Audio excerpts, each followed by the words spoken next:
Welcome to the Inside Track on Real Estate with the Dekker Team. I'm Yetta Dekker, and today I am here with one of my sidekicks, and that is... Candice St. Louis. Well, actually, Candice Dekker. Let's face it, we got to let everybody know she's actually a Dekker, so she's been around real estate since she was pretty much born, which is kind of exciting. And so we're here today to talk about one of probably Candice's favorite topics in relation to real estate. That's so right. This show is something she has dreamed up because she watches her clients not make this decision very often, and probably more often because they're working with her than they would otherwise make this decision. And so the show today is about the ugly duckling, a potential dream for a buyer, a dream come true, actually. Yeah. And why would you say that, Candice? I'd say there's many reasons, but one of the first ones is most buyers are looking for that perfect turnkey ready home that they can just move into and continue on with their life. And not many are looking at the other houses that aren't turnkey. Right. And so a turnkey home is simply something that's near perfect. And I think our competition in our marketplace these days, in the shifting market we've been in for a few years now, has made it so that those homes that are show ready, that are staged and that are just really pretty, will sell quicker.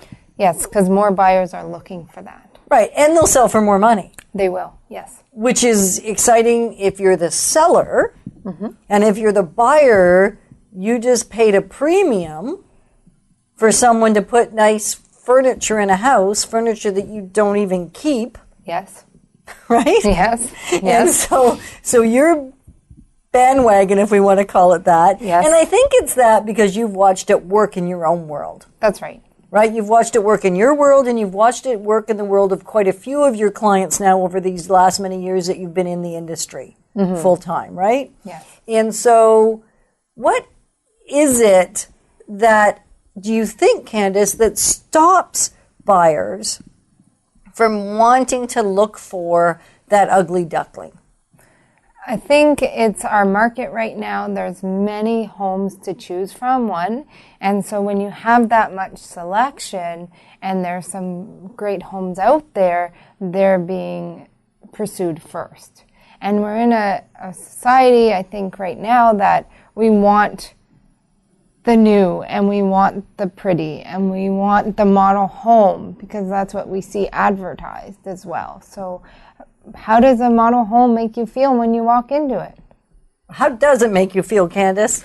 It makes you feel warm and invited, and you can picture yourself living there. You can know that there's not much work involved other than the movers coming and some paperwork, and you can just start enjoying your everyday life. Right, and so that's what we mostly want these days. We have hectic schedules, kids have lots of activities, there's lots of commitments, and there's more possibilities available in our world than there is time to do the stuff. That's right. And so that's the appealing piece, I think, for a lot of people around that model home feeling house, even if it's not a model home, even if it's a resale home. Now our sellers, and we in fact, encourage our sellers to put a ton of effort into making it beautiful, because the beauty contest is alive and well in the real estate world. It is, yeah. And you get a premium. So if you're willing to give up that brand new feel, right?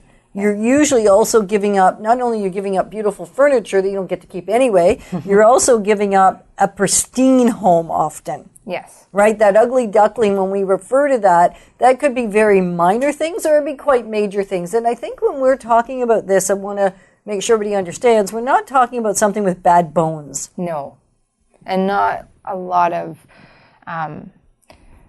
big issues either. We're just talking about something that's not pristine and turnkey ready. It might be dusty. It might have not great furniture in it. It might be more feel like a dorm room house than a model home. Right. So it might be cluttered. It might be, in addition to the clutter, it might just have bad paint colors. Yeah. Right? Or even not bad paint colors, just paint colors that don't invite you in.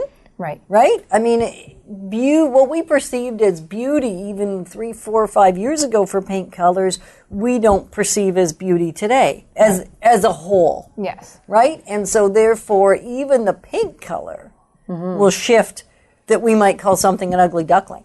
Right, absolutely. And most times when you move into a house, all the pictures are gone, there's pinholes on the walls, that sort of thing. And once they get in, they paint it anyways, even if it's a color that they would live with. Often. Yeah. Yeah, there's a few times where that's not the case. However, you're absolutely right. The vast majority of the time, and that's something I've said for the last decade, 2.5 decades, is that even if it looks really good to you, by the time they move out and you move in, it probably don't look so good no more. That's right. And so, yes, you could live with it if it's a color you like, and yet it will maybe drive you crazy. Certainly at least for the first month or two, because after the first month or two, you don't see what you're living in anyway, and so you can look past all those. So the trick is, if you think it looks beautiful when you're looking at it, doesn't look so beautiful when you get in, if you don't paint it right away, you probably won't need to.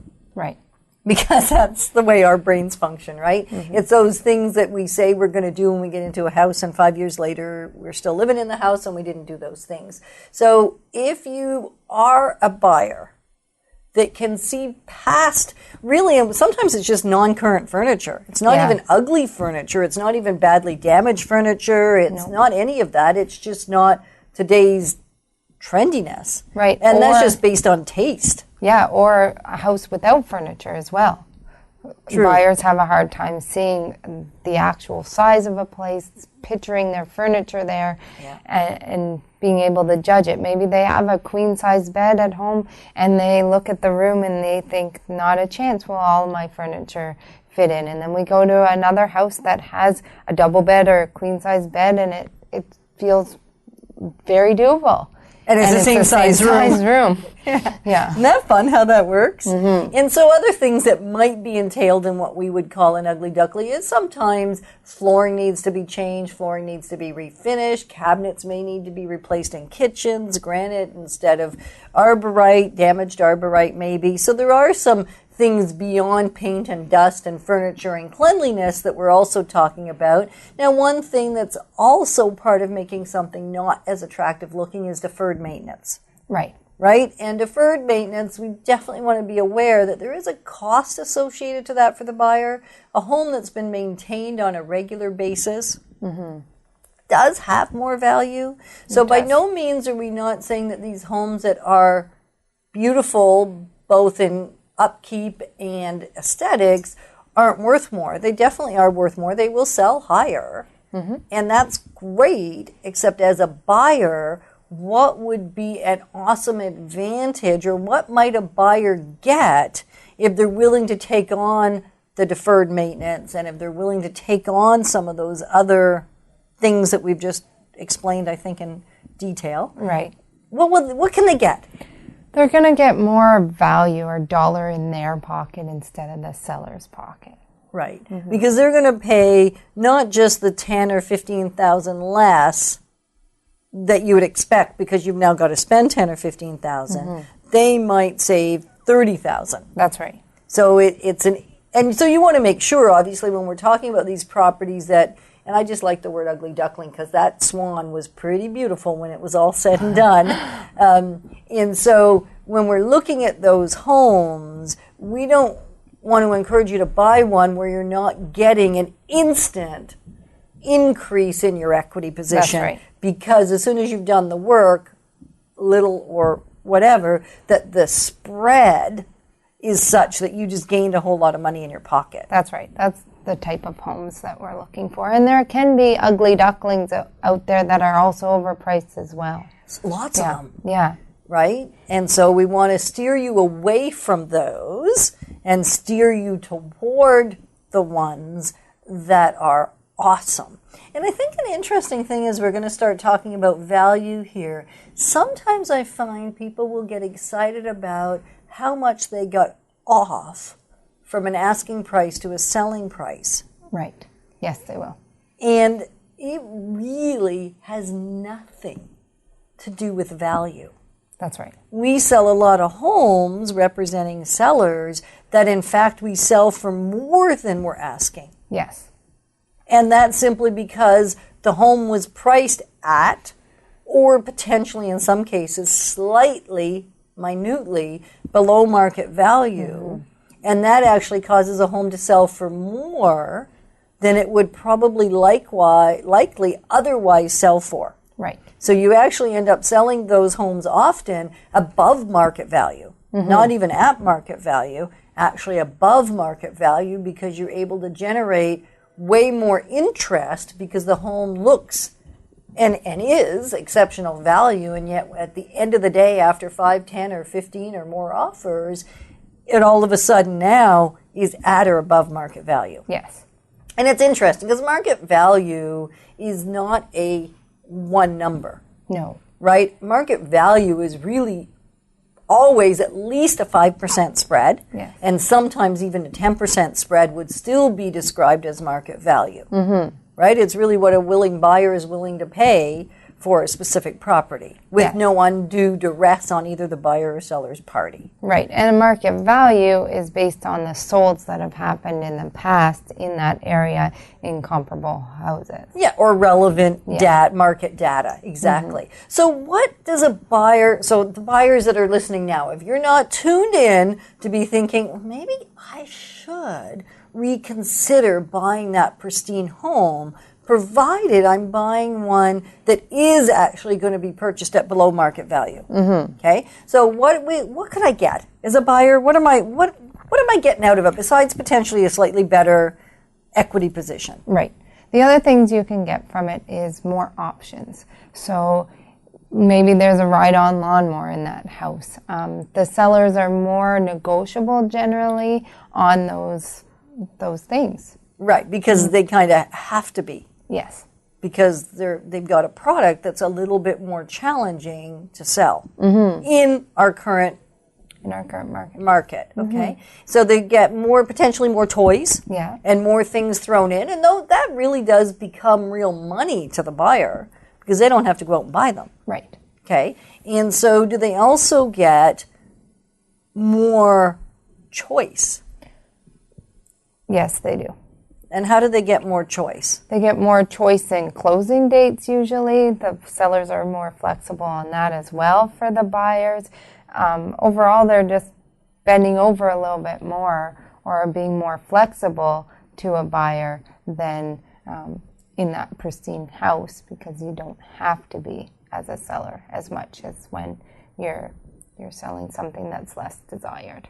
Okay, and then I guess the other thing is there's probably more homes to choose from because you've got less people fighting for, if we want to call it that. Yes. Right? Our inventory is at an all-time high across all, so even some of the beautiful properties are not moving off the shelves quite as quickly as they would have in previous markets. That's right. And having said that, the homes that are not quite as stunning, right? Because we're not talking terrible-looking properties.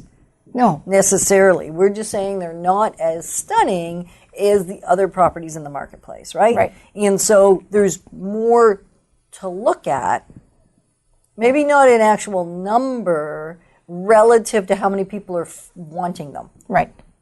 Right? So you've got more opportunity to be buying a specific home that you want, right? Yes. And then what else might you get? You get the ability to put more customization in it to your personal needs once you've moved in, of course. Right, more so than somebody else's. Because if you're buying one that's been all done over, and I've done both of these different things in the market while I've been in and certainly helped, getting into be thousands of buyers and sellers doing the same thing, and that is somebody puts in beautiful granite, they put in beautiful hardwood, they put in gorgeous paint, and if you're doing it just for the purpose of selling, maybe not, because you're not likely to get 100% return on anything, especially if you're hiring it out. However, the reason you don't get 100% return is because it's somebody else's taste, right? Yeah. And so, although the home's going to sell for more than if you didn't do any of the work, maybe not as much more as you spend, right, as a seller. Right. Because you did it to your taste. Right. So buying the one that hasn't been done, you're going to buy it at below market, and, well, we'll encourage you to buy it at below market. Certainly on the Dekker team, that's what we're out looking for, so that you can make it your home. Yes. Right? It's like purchasing a house with, let's say, a granite that just isn't your taste. Yes, it's exciting that it's granite, and you're probably going to leave it instead of taking it out and spending more money on granite. Then buying a house without the granite, getting it at a lower value, and then putting in the kind that speaks to you. Exactly. Right. So if you're just joining us right now on the Inside Track on Real Estate, I'm Yetta Dekker, and I'm with Candice Dekker St. Louis. I think it's good to throw that in there. I call her that all the... Actually, her husband considered changing his last name to Dekker just to simplify our life, but we thought it'd be complicated with the 5 kids, eh? Yes. Anyway, so if you're just joining us now, we're talking about a buyer's dream, and that is buying a home that is maybe not quite as cosmetically beautiful as the majority that are in the marketplace, and getting really good value in the home that you purchase. Right. Right? And so, Candice, we're in a level market. Yes. Right? We're not in a market that's really going up or down a whole lot. So how can buying a home that's the ugly duckling be a big advantage in this market?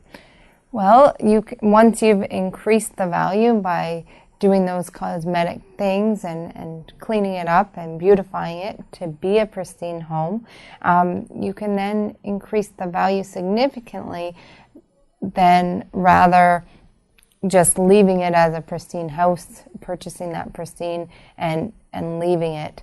In a level market, it's not going to be increasing. It's just going to be sitting. Right. So when we say level market, what we're saying is over the last 3 years or so now, we've not had a significant increase in property values in Ottawa. They've been very stable. They continue to be stable. Certain pockets have gone up still a fair bit. Other pockets have gone down slightly, depending on the type of property and where it is. However, it's a bit of a shifting market where there's just not quite as much increase sort of month over or year over year. We'll get back to that. And Ottawa's always been pretty stable. We've only had 3 down years overall in the last 30 years. So that's actually an exciting, awesome market. And we need shelter and we need a roof over our head. Yes. And if we're paying somebody else's mortgage by renting a property, we're not gaining anything either, right? No. At least with owning our home, we're paying down our mortgage and paying ourselves rather than paying a landlord. That's right. Right? So even in a not heavily increasing market, home ownership is still very awesome. Wise. Yeah. Right. Lots of wisdom there. Because they will go up. The great news about real estate is over the long haul, you can't but win. Right. Especially in a market like Ottawa. So in a level market, you're going to get some equity increase. Yes. That you can't get just by waiting. Right. Right? In this market. And what can you do with that? There's a couple options. One is that you can get your house reappraised by the bank or your mortgage broker, and then it's going to be at a higher price than what you purchased it for, and that creates equity and kind of liquidation of cash that you can go do something else with. Either pay down your mortgage, or you can go do an investment. Right. You don't want to go buy toys, though. I wouldn't suggest so. No, not on your toys, house, eh? The toys depreciate, and that's so not we a buy great toys investment. with cash. Right. So when you're talking other investments, you're thinking about potentially other real estate products, or you're thinking about something that will actually increase in value. Right. Okay. And what if I was going to do a rental? How would that all work? Then you would take the equity and use it as your down payment for your rental. Right. And I would most likely suggest buying again another ugly duckling property in the rental kind of size and price range. Okay. And so if I'm renting a home out and it's not that pretty, does it have much impact on my rental amount? It does have some impact on your rental amount.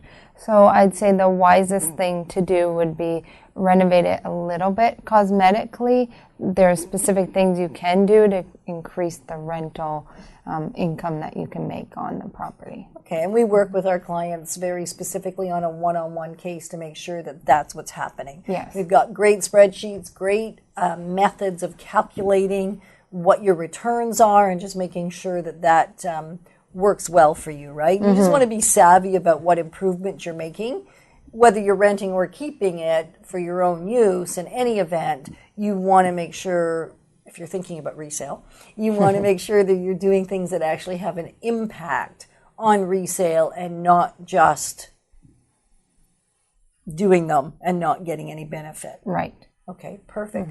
So there's a lot of people, especially when we start talking about that ugly duckling, and maybe you, as you're listening and watching us, you've thought about that yourself. Well, if I buy one that's not so pretty, what about all the work that I've got to do? Like, I'm giving up some of my own time, right? Even though I've got more time on my hands when it comes to making a selection. I don't have to maybe be quite as quick if I'm thinking of buying something that's not as attractive. I've got a little bit of extra time for decision making. It's still, ultimately though, I bought one of those not that long ago, and the fascinating thing is the day I bought it, there was multiple offers. Right.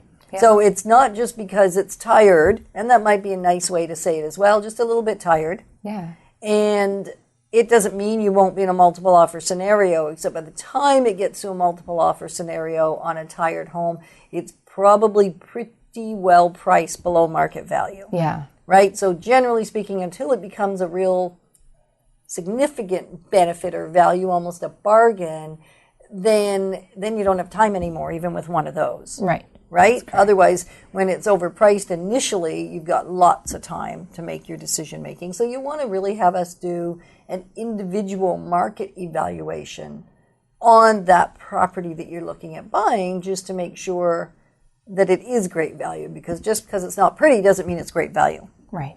Okay, so what about doing the work myself or not? Well, you can definitely do the work yourself. There's usually costs to be saved there. One thing I would recommend, if you're doing it yourself, it needs to be done well. The buyers or anyone looking at it shouldn't be able to tell whether a homeowner did it or a professional did it. And if you're doing something to your home, it has to be done well. What if I don't do it well? If you don't do it well, the buyers won't see the value and they'll dock money off.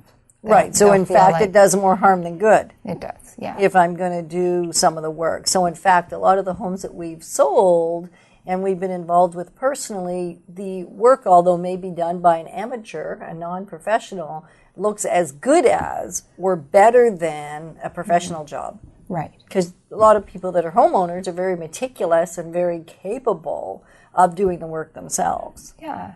And if it's not your skill set, and let's say you're painting and your cutting isn't so great and it's on the ceiling and it's on the trim and that sort of thing, it's time to stop and it's time to hire someone to do that for you. And even if you're hiring someone, there's still money to be made in specific things. Right, provided you're making the right choice on the front end, right? That's right. Because it's, real estate's an interesting, fascinating product because it is all about buying right. Yes. Because if you buy right, you're going to be fine on the back end when it comes time to selling. That's correct. People got to sell it at the right price. Well, yes, and if you didn't buy right, it ain't going to help you. Right.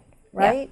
Yeah. And so what are some of those other things that we might do in a home that will increase the value, whether we do it ourselves or some of these things might be more professional? What are a couple of those probably most impactful things that you've seen people do that increases the value besides the basics? Right. So we talked about paint. Yeah. The next thing would be trim, and just even washing your windows, the frames around your windows, getting rid of any black or anything that doesn't look pristine.